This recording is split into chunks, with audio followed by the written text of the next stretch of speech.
And that's what I think the essence of being a creator is. Make it easy for people to find you so that you can inspire them. Hello, everyone, and welcome to another episode of the Coach Tribe podcast. Today we have with us a lovely guest.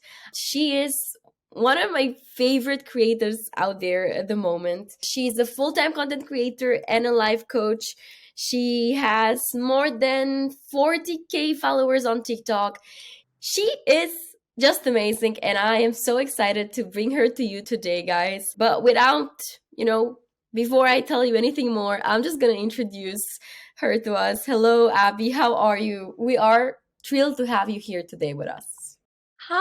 Hi everyone, and everyone who's hopefully watching. I'm so excited to be here, and I'm so excited to share all the information I've learned on my journey. So thank you so much for inviting me and saying all of those wonderful things. It just means so much to me that my content is reaching people like you and anyone else. I know you've been thanking me for this opportunity and so on, but the truth is, it's your work, Abby. Like, you are doing so great, and we have so much to learn from you. So just thank you for being here, because I am excited to get as much of you as possible. Now, before we get started, Abby, can you tell us, why should people stick around and listen to this episode? What will they get out of it? So I think this is going to be a great opportunity for me to not only share everything I've learned, past mistakes, things that I've learned, just to be able to better my business. And it's even so funny because you're mentioning that it's my work, but I don't even look at it as work. And that's why it's such a shock to me still, because I have built up my dream career to a point where I no longer look at it like it's work.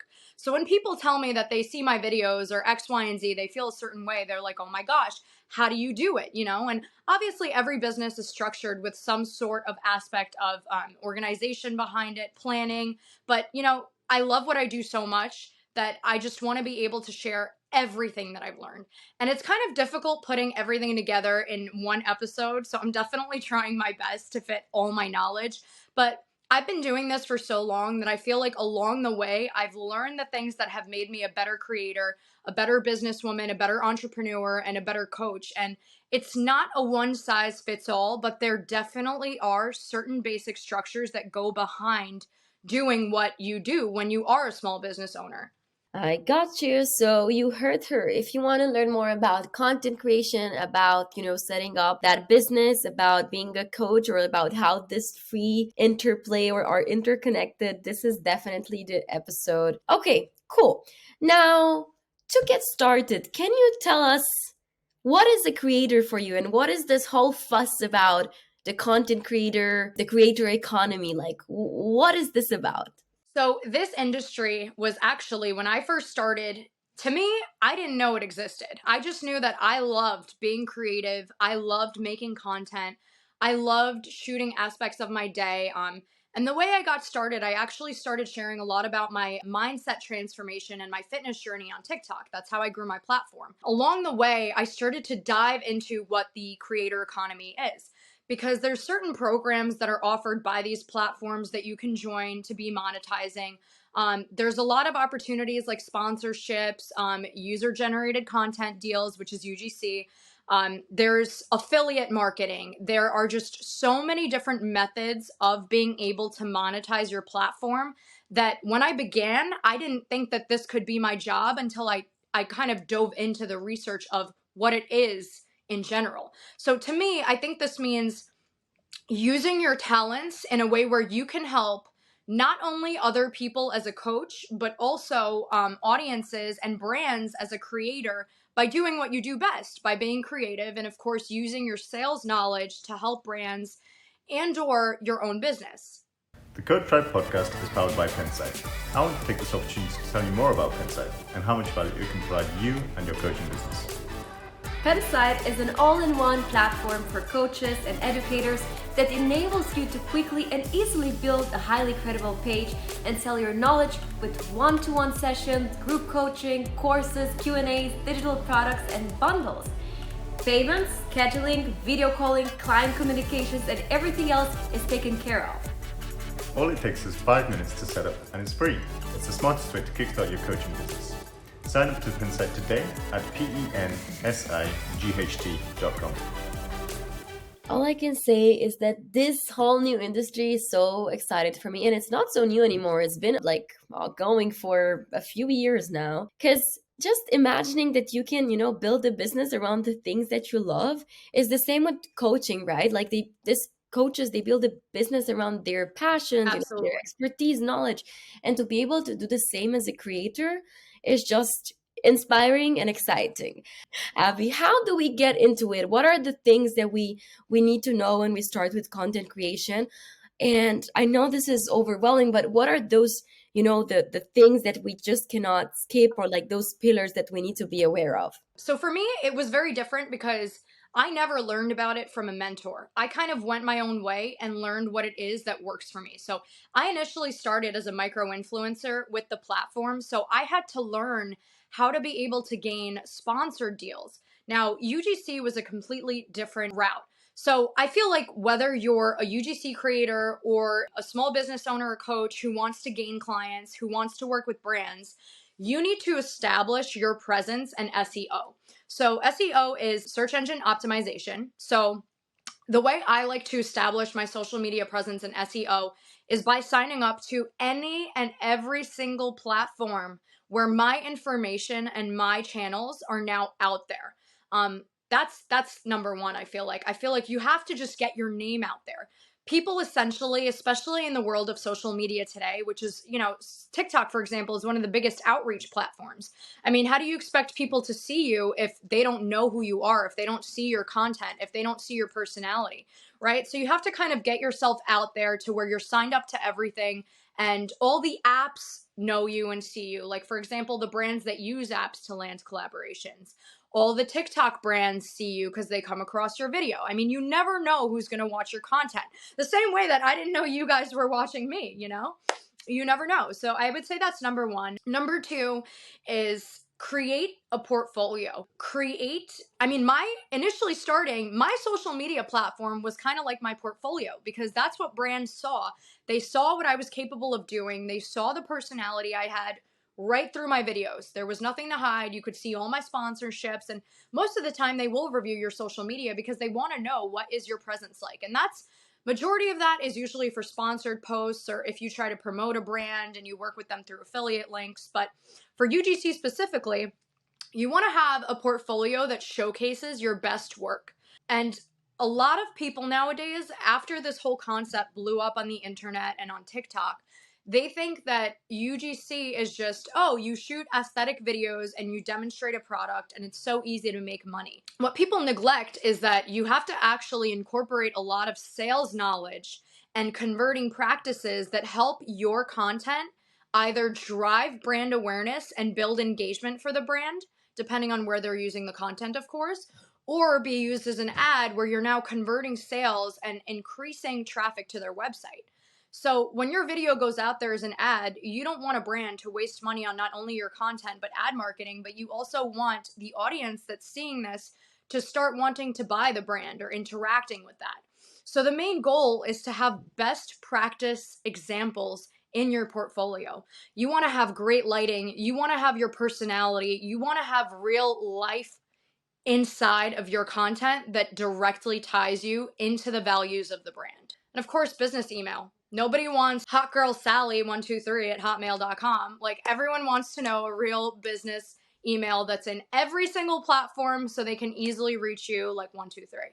I know you mentioned SEO, but we didn't really get into that. What do you mean by SEO? Is it just, the words you use in your bio, or can you go into detail there? So SEO, for me at least, has 3 different categories. There's like so much to dive into it about. So for instance, I think increasing yourself on every single platform is now already building your SEO. That means when someone types in your name on Google, you pop up, and guess what? All the other 10 platforms that you've already joined and all the work that you've added to them pop up as well. So that's one type of form of SEO. Another type of form of SEO is now search engine optimizing your photos and your bios. So for me, I had to make sure that full-time content creator or UGC content creator / life coach was in every single one of my platforms. Because when someone looks me up, I want them to know that that's the category I work in, that's what I specialize in, and that's the type of work that I provide for, clients or brands. And thirdly, there's two major hacks that I have been using on big platforms like Instagram and TikTok. You could do this with Pinterest, you could do this with, I'm sure, Twitter, but every single platform has their own little secret hack to optimizing your content. So, for instance, Instagram, and I actually just shared this on the newest social platform. It's called Lemon8. It just came out, and I have no doubt in my mind that it's going to be the next big thing. But it's like Instagram and Pinterest combined, right? So I shared this hack on there, and what the hack is if you go into your Instagram photo when you're about to post and you scroll all the way down to advanced settings, you can now click on that, scroll all the way down to the bottom again, and it gives you what's called alt text. So in alt text is actually used, I think, to be a visual descriptor. But not only that, but it doubles as an SEO optimizer. So once you enter in the detailed words that are in that picture, you describe the picture to a T, you add the hashtags that you even want to be associated with, that drives so much more engagement to your page. I actually ran a little bit of an experiment on my own Instagram. And I've been posting reels every day, but now I started posting photos in feed, and I did the alt text hack. And what that did by using reels and consistent posting every day with alt text, it drove my monthly reach by 303K. 303,000 people were reached in a month just by me using these secret little hacks, adding hashtags. I mean, that's a huge one too. But can you imagine just being able to reach such a large audience with just maybe adding 5 more extra minutes of effort into posting your content? I mean, most people as creators don't even think about it. They'll be like, I took this pretty photo, let's put it up, you know? But there's a lot that goes into it. It's the secret research that you want to do to make sure you're doing what you can to boost your content. Got you. Wow. 303K. Did I get it right? 300K. Wow. And this is without Yes, 303,000. all organic. All organic. Yep. And when I uploaded this little tip, I actually had a screenshot of my actual stats where you could see them in my creator setting. And this was on Instagram, right? Yes. The thing that I want to mention here, it's for the account where we follow you, right? That's the account we're talking about. Yes. Cool. So what I want to mention here, and I hope Abby you will be okay with that, is that on Instagram, Abby, I know you have not that many followers. I think you have a few K followers. So I don't. Yeah. So I wanted to mention this because if she can have this with maybe 3-4K followers, she will be able to tell us exactly how many. Then you can too, because all of this traffic came in organically. So you don't have to have a huge audience in order to reach this many people. You just have to have a good plan strategy and to know what you're doing. But just wanted to put this out there so that you can not use that as an excuse. Oh, I don't have many followers to bring that traffic. No, it's Absolutely. I mean, I only have 3,460 something followers, and it really isn't a lot. But over the past year, since I started posting more consistently on Instagram, because I was a content creator for much longer on TikTok than I was Instagram. So over that span, I went from 2,000 to 3,400, which that's a pretty big deal to me. I mean, I feel like Instagram has been dying out a little bit. The algorithm between them was always changing because one tried to mimic the other to be better, right? So as creators, we always had to be evolving to be able to match what would perform best. So for a while, Reels were doing great. And that for me was gold, because I was like, you know what? I could repurpose my content, which I recommend for every creator to be doing on every platform, period. I was repurposing all of that as Reels, and it was doing amazing. It helped me build an audience. It helped me get that reach. And essentially, I didn't really care much about building followers on Instagram as much as some brands look for that for sponsorships. I wanted to reach people with my life coaching content. I wanted to generally educate people about the topics that I really was passionate about when I started doing content creation, which was that lifestyle, health, fitness mindset, you know? So that to me was just, I don't care, you know, how many followers I have, is I care that that content is reaching people. And a few months ago, I tried to follow that build of Instagram and I curated my feed. So I'm able to set, and anyone can do this, is you're able to set cover photos on your reels so that when they're posted in feed, they have a different photo. So now your Instagram looks a little bit neater. It's a little bit more aesthetic. So I was like, you know what? I can't be fully aesthetic every single day and pose in front of a camera and model when I don't feel like it. So this is my way of being creative and this is my way of being aesthetic. I'm now putting up reels that I'm still repurposing and adding a different cover photo, you know? And if there's other times where I happen to have in-feed content, I put that up as well. But it's just all about encompassing who you are. But I feel like nowadays, Instagram is really just about that photo worthy content. It's not as personality based as TikTok. Instagram is more of like a digital scrapbook, per se, of your best highlights. And TikTok, I feel like I could be a little bit more real. I could talk for much longer. I could just be myself and just squeeze all that information into all that content and just put it out there. And it doesn't have to be consistent in style. Whether we love one app or the other, what we need to know is that in the end, we just need to, Yes. know the culture of the platform, know what's native to that platform, because many times that's what's going to perform.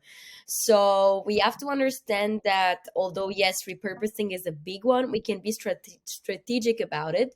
And it's very important for us to spot those differences. Of course, that's going to come in time. Maybe it's worth in the beginning, to like stick to one platform, at least to create content for one platform and then maybe repurpose to the other, rather than focus on native content is for each platform. Like, how do you not get overwhelmed when you get started? Do you just pick one and you go with it first, or how do you do? I'm going to have to disagree with you on this one because I think as a creator, you have to diversify into all the platforms. And if you're starting, make an account on all of them and do it at once, because down the road, when you're focused on, say you just started your TikTok about 3 months after you've built your Instagram, right? Now you're going to be like, oh my gosh, now I have to think about uploading the content I already have or creating new content, right? So that's when it gets a little bit tricky, because I try to keep all my platforms, like my YouTube, my Pinterest, my Instagram, and my TikTok, all consistent within each other. So that when I produce one piece of content through my editing app and through my camera, I'm able to take certain visuals from it, like say a screenshot off an aesthetic video, and I have that video on my TikTok, but I post the picture on my Instagram or I use it as a story, right? So all content, I believe, can be repurposed. And the sooner you do them within proximity, the better it is for that piece of content to have a chance of going viral. That's number one. And number two is you're already letting that piece of content reach a bigger audience, because the power of all of them combined is a lot stronger than the power of one. And then as you go along, you're going to find it a lot more difficult to try to plan content for different platforms.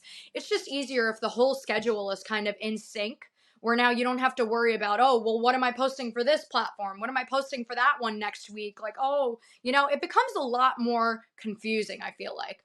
And so for me, when I started growing my Pinterest, I now had to go way back into my TikTok just to find content, because, it's like I already have so many pieces. Why am I going to sit there and just reproduce new, fresh content for a platform? I think that's the common misconception with social media too, is that you need to constantly have new content. And that's not always true. I mean, as content creators, we can reproduce and reuse and recycle our own clips. I mean, it's up to you to be creative on how you want to refresh that piece of content. But it's important to just save it all in one place so that you're able to go back and reuse it. Now we're already tapping into different dimensions of content creation, and I already have these questions that go in different directions. Now, just to, because you're really curious, and you shared with us that hack with alt text and how we should use that to our advantage.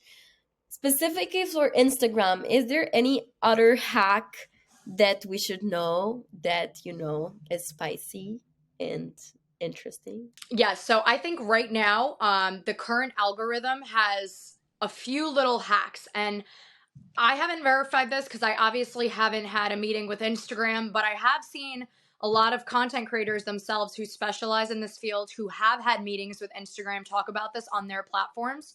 So that's how I learned. Like I always say, the internet is free. Just do some research and you learn new things, you know. But the way I learned is that at the moment, Instagram is prioritizing in-feed posting. So that's going to be when you post a reel, you post it to your feed, right? So you do the alt text. I always like to add location.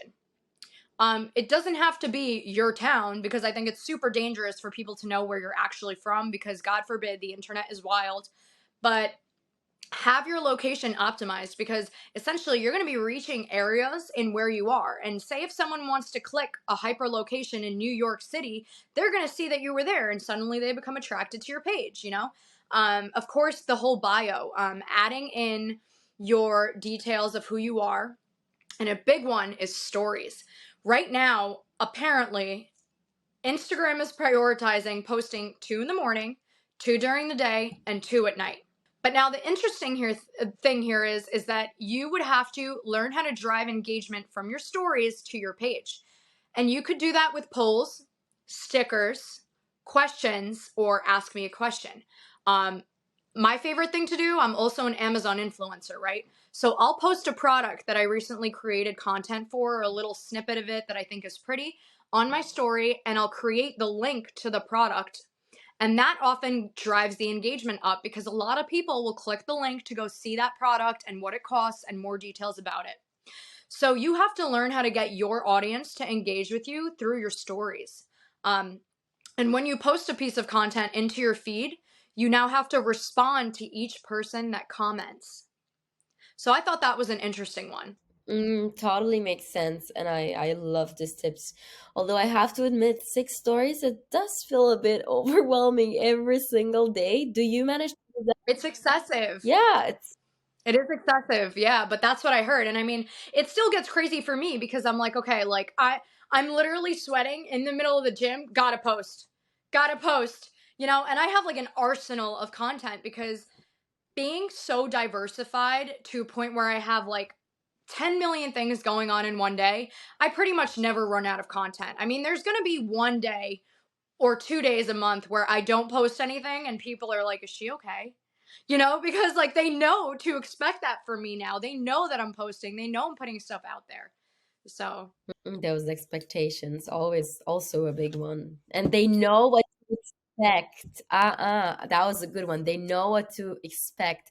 I know that predictability is also a big one in the space of like growing your accounts and people knowing what to expect from your account. I just want to interrupt you before you move on real quick, and I'm sorry, but I just wanted to say, in terms of predictability, I think it's also consistency.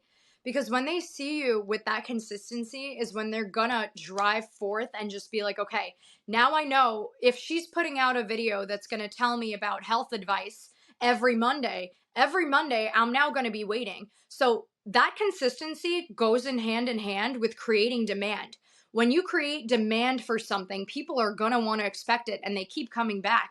I mean, that's the exact same thing that happened with the biggest influencer, Alex Earl. She took the whole TikTok platform by storm.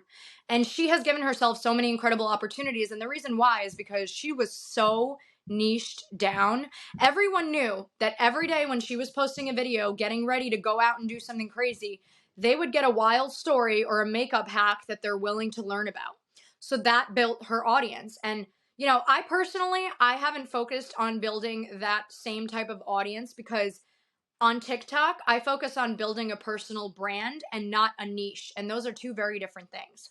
So I just wanted to kind of point that out that, you know, being able to forward that demand and create that demand for your followers is what really helps drive that engagement and growth.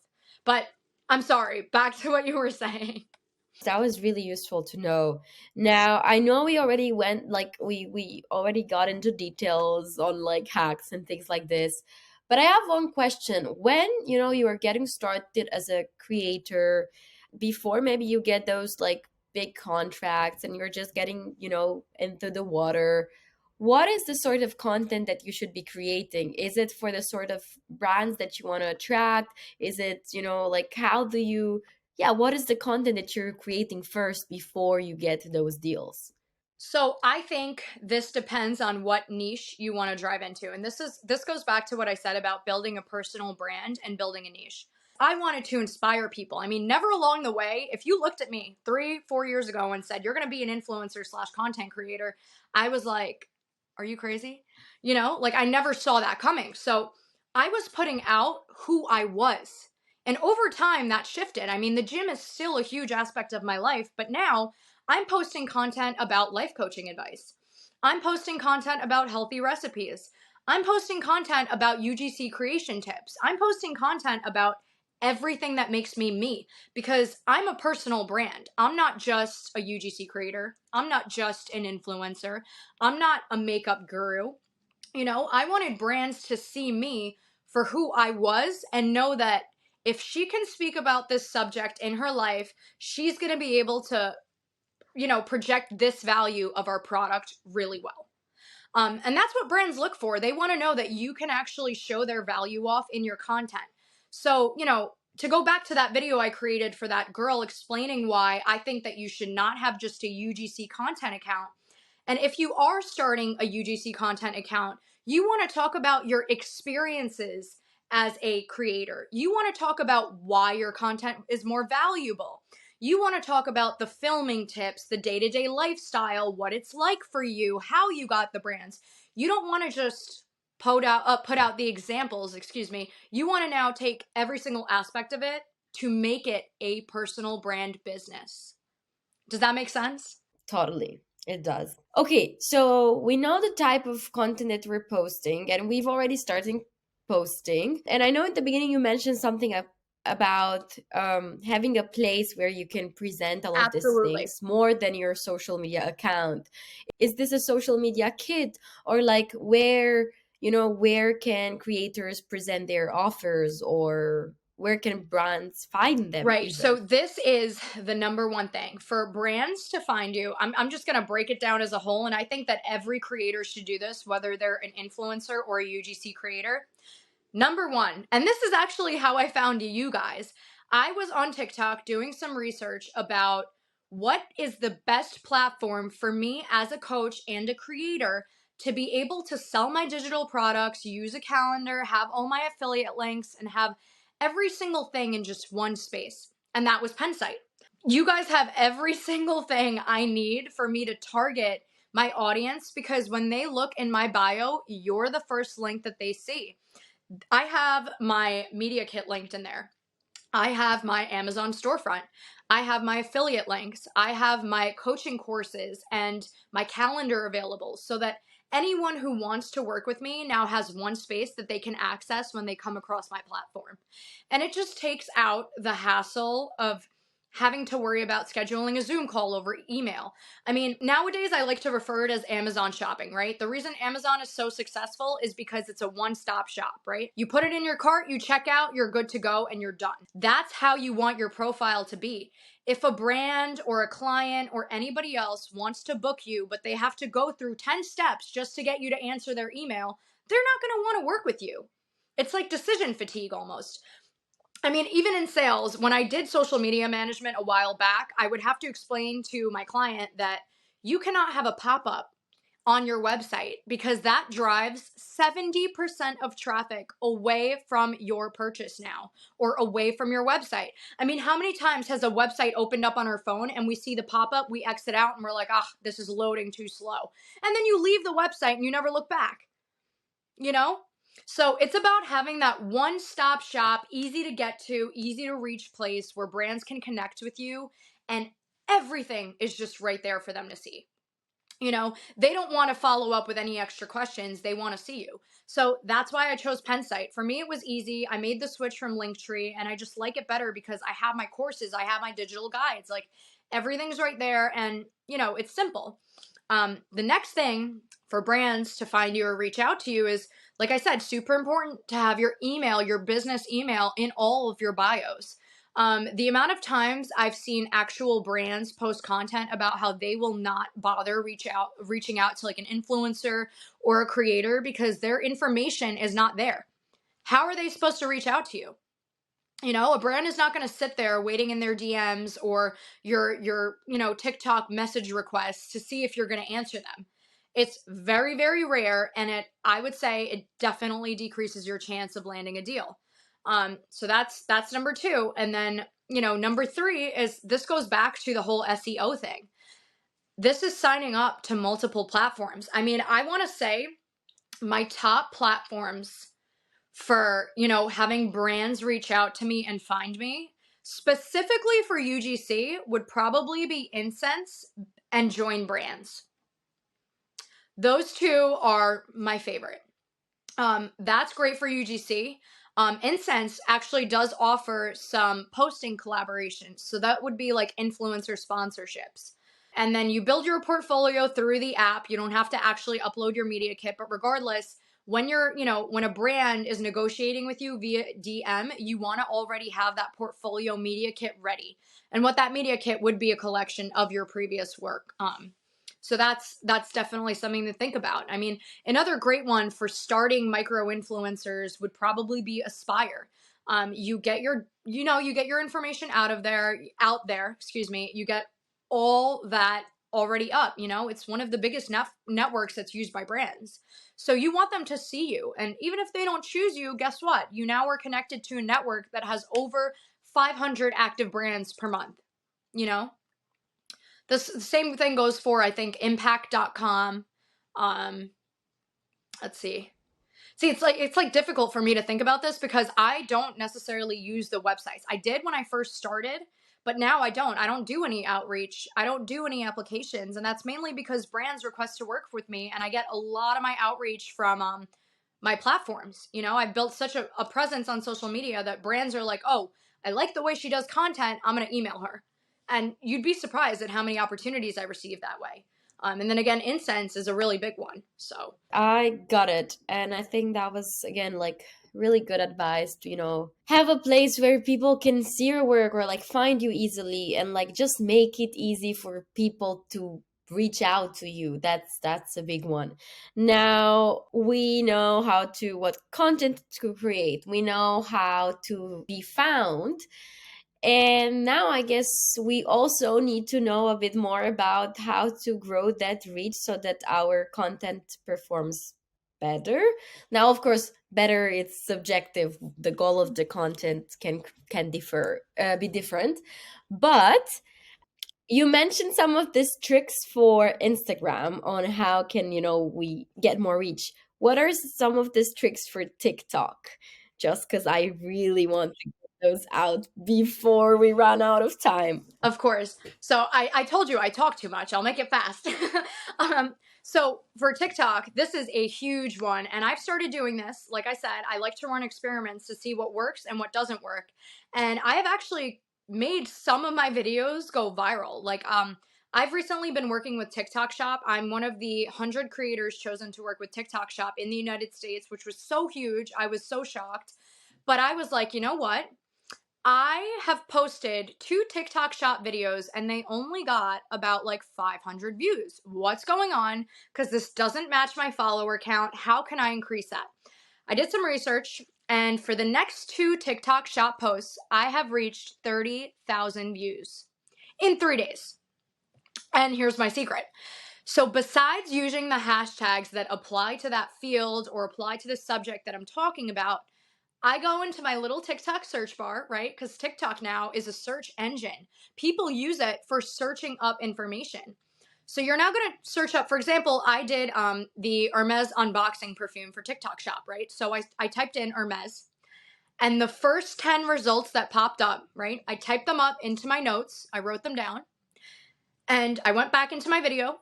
I copy pasted them into my video, and I minimized the text so it's very, very little. And I slid it out of the video. You can literally swipe down slowly to the bottom of your screen so that it disappears out of your screen. But now the keywords are in that video. So when somebody looks up your video, you will be in that category, And I think this is like the greatest trick ever. it really works, which is what's even crazier to me, is that I didn't think that, I thought I'd be getting stuck at these low views. I was like, what is going on? So many creators are getting low views. Um, it's just the way you optimize your content. And then you also want to turn on captions and make a clear title. You know, the hook of the video is what is so important. So as long as you have all those aspects, right, you're going to get your audience to view and have retainment. That's important, because retainment is what also determines how far your video will get pushed out. So I think that's the awesomest hack ever. Awesomeness is not a word, but you know what I mean. So That is honestly like really cool. And I'm so excited to try it out because I have not seen it, or like I haven't heard of it yet. Like I've heard of writing keywords and minimizing and hiding them away, but this trick would like go at search bar and like copy the 10 related search bar topics, like that is super cool. and you could do more than 10. Even more than 10. That no, that honestly, The more the barrier. I love that. So thank you so much for that. Now, you mentioned turned on captions, but I know that you edit on CapCut. Do you then not use captions via CapCut and upload it directly?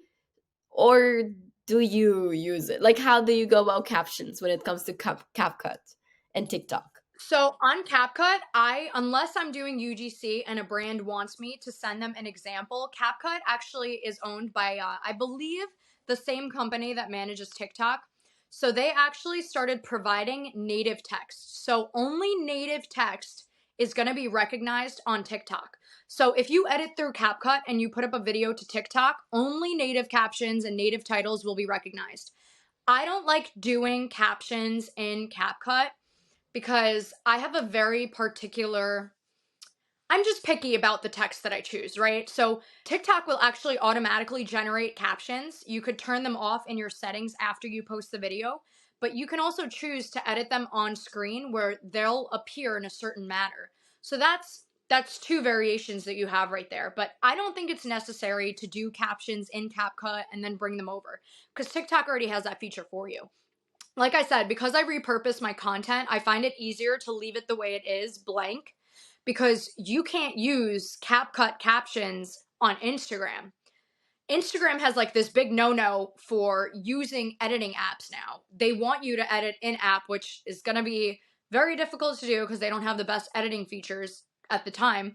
But, you know, hopefully that'll change down the line. But I like to add text that Instagram provides, and it does have a very different style. I mean, people will know when they're coming across a repurposed TikTok style video to an Instagram video simply because of things like font. So if you keep the original, you know, I shoot in 4K. So if I keep the original 4K format and then I just use it on each channel and I incorporate the editing features of the platform, that already helps boost the video because it's native to that platform. I got it. And because I know I opened the topic about the discussion with the hashtags, can you give us some guidelines for TikTok and Instagram? Like, how many do you use? How do you use them? So I have heard mixed things for Instagram hashtags. Right now, they're recommending anywhere between 5 to 9 hashtags. So I've been sticking to like the realm of 7. I was like, maybe 7's a happy medium. I personally don't know, so I don't want to, you know, tell someone. Like I said, the best thing you could do is just experiment. I mean, what's the worst that can happen? You now appear under that hashtag, you know, it can't be a bad thing. So that's that. You could actually add the hashtags for, like, you know, as many hashtags as you can that you believe the photo is pertaining to in alt text. So that's one for Instagram. And TikTok, I just like to choose hashtags that the video pertains to. So if I'm speaking on mental health, or if I'm speaking on fitness, or speaking on cooking, or Amazon finds, I want to categorize that as the most used hashtag for that specific content type. You know, generally I'll use however many I feel like I need, like maybe anywhere between 10 to 15 on TikTok. Some people don't use hashtags at all and they go viral. I mean, it certainly helps, I feel like, but I just like to have it known that that video is now going to be under that hashtag if somebody clicks the hashtag. So Okay, I got it. And that was interesting because I know usually people use up to 9 hashtags on TikTok. But then I know, then again, there are so many ways of being successful on these platforms that, it's in the end whatever works for you. If it works, just Right. There's no perfect recipe. There's just no perfect recipe. exactly. Okay, so I cannot believe like how fast time like has passed by. But before we go, I want you, Abby, to tell us. I know we started with it, but if you can go again on this list of different income streams that people could make with content, like you mentioned UGC and we talked about it the whole episode. Like how else can monetize their content and knowledge? Absolutely. So I'm going to go down a list, and I actually know this list because I'm planning on publishing a free e-guide that's going to be on my Pensight about the different ways that you can monetize your social media. So number one, I'm just going to go in random order, is probably going to be influencing and sponsored post. Now, under that umbrella, you have what's called whitelisting and dark listing. So whitelisting is when a brand wants you to post that content as sponsored content, and they're going to put money into it as an ad, and it will show up on your profile. Now, dark listing is when you post the content, and in TikTok, this is specifically for TikTok. I'm not sure how you go about this on Instagram because I really haven't done a lot through there, but on TikTok, you have dark listing. So that video won't show up on your profile, but when it shows up in ads, people will now see your name at the bottom as if it's on your profile. So people could still follow you, they could still comment, they could add you, but that video won't show up on your main profile feed. So that's dark listing, and that's sponsored posts. So now the third would be UGC content creation, and that goes in the form of videos or photos. There's also such a thing as script reading. Script reading is similar to UGC. Different brands have different requirements. They would simply just want your voice over their videos, or you could actually be in front of a camera speaking their script out loud. Then there's, of course, affiliate links. And that could be programs like Amazon Influencer Program. I know Walmart has one. You could get one from whatever brand offers it. The makeup girls will do a lot with different brands. So that's that. 6 is selling digital products and courses. 7 would be scheduling, one-to-one sessions or, virtual sessions with clients and actually speaking to them face to face. 8 would also be e-commerce. I actually, before I even started doing social media, I was unknowingly doing e-commerce. That brings me back to another thing, is selling digital templates. I know a lot of people do that on places like Canva or Etsy. Ooh, review writing reviews. There you go. All I'm saying is, if there are lots of ways you can monetize as a creator, and thank you, Abby, for putting them out there. Are you using all of them or like most of them for yourself? I am using most of them. I think the one that I do the least is probably script reading. That one happens every few months, but I do most of them. Okay, and I already feel like someone in the audience has this question. What is the difference between sponsored content and UGC? So UGC is what's called user generated content, right? So that's going to be like a real life person like you or me, of course, using sales best practices to help the brand convert, but you're not posting it on your accounts. This is solely for the brand to use through their platforms to run as an ad, do whatever they want to do with it. I'm really glad I asked you this, because a lot of the people I've spoke with recently, they actually see UGC as sponsored content. So they would say that if they post from their profile, they would call it UGC. So I just want to put it out there as something that could have a mixed definition. So that's why I'm happy that I was able to know what's your stand with this. Okay, cool. Now, any last words or tips for our audience today? Anything that you want to tell those listening to us? Yes. Yes, I told you I could talk for hours, but I was thinking about it. To the days leading up to this meeting, there's just one thing that I wanted to say, because for new creators and people like my past self, there's just one thing that I want to say is be delusional with your goals. And whether or not people call it delusion or manifesting or belief or faith or religion, I don't care what you refer to it as. But when you believe in yourself and you set the intention and you write down those goals like you have them, like they're in your reach, you will get there 10 times faster than the person that doesn't believe in themselves. And I know because I did a whole 180, 360 flip on my life. What I was 5 years ago is not who I am now. And little Abby would be like shocked right now. And it's all because when everyone doubted me, I mean, I was about to go to med school. I left med school and just, dumped all the knowledge that I got in my 2 science degrees. I was like, I'm not doing this anymore. I hate it. And doing this, and I had no idea which direction I was headed. I was lost. And, I went from doing so many lifestyle changes to where none of it could have happened if I didn't believe. And even as a content creator, because people see these business as very difficult, they see it as impossible because they think it's so easy. And then when they start, they're like, I don't know what I'm doing. I haven't gotten any deals. I need a job. It gets frustrating. So it's like, you have to believe in yourself and you have to set your goals. I set my goals daily in my little to-do list. I set my goals weekly for the week. And I set my goals at the end of the month for the new start of each month. This was inspiring. I feel like, like after this call now, getting that list and like going over my goals. So thank you for that reminder, and for just sharing that good energy with Of us, course. because in the end I also believe that it's a lot about belief, and it has to come from here first. And you have to sort of imagine that it's possible, as Oscar Wilde was saying, everything you can imagine is real. So you just have to Yeah. like believe. It's also that quote, Yeah. believe and you're Yeah. halfway there. Bang. Yes. Yeah. I'm not going to get into the science behind why, but if anyone listens to that part, go on my TikTok because I explain why this works. Mhm.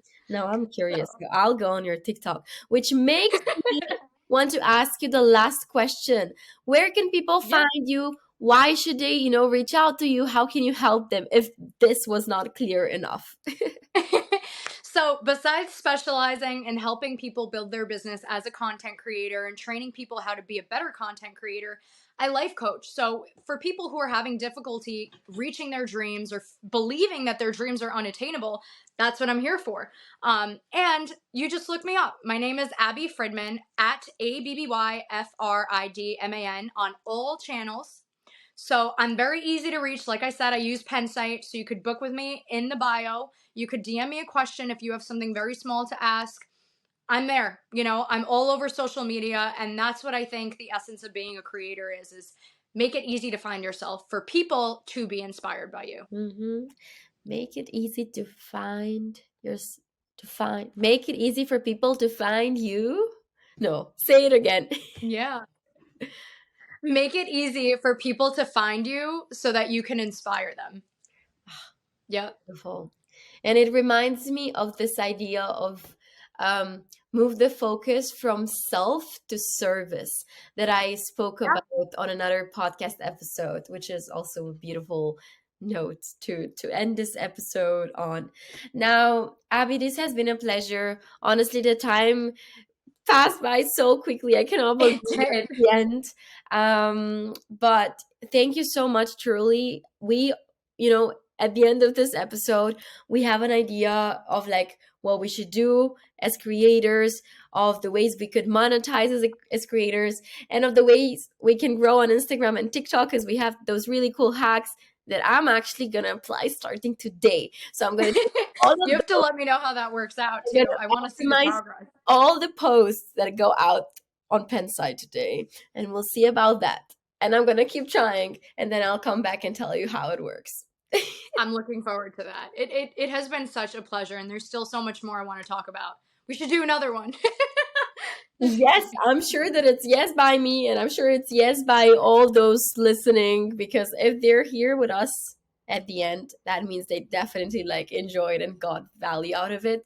So Yes. make sure you follow Abby on her Instagram, on her TikTok. Make sure you reach out to her, or even get her as a life coach, and like get that work with your belief system and like confidence going on. And yeah, I guess you saw how amazing she is, and you got a glimpse of Thank her. you. So yeah, what can I say? Just thank you, Abby, for today, and thank you, dear Thank you for listener. having me. Our pleasure, and thank you all for listening till the end. And I guess to see you all for the next episode of the Coach Tribe podcast. Bye, guys. Ciao, ciao. Thank you. Hope you enjoyed this episode. We'll be releasing every Wednesday, so make sure to Subscribe and rate us 5 stars where you're listening to this show to give others a chance to discover it too.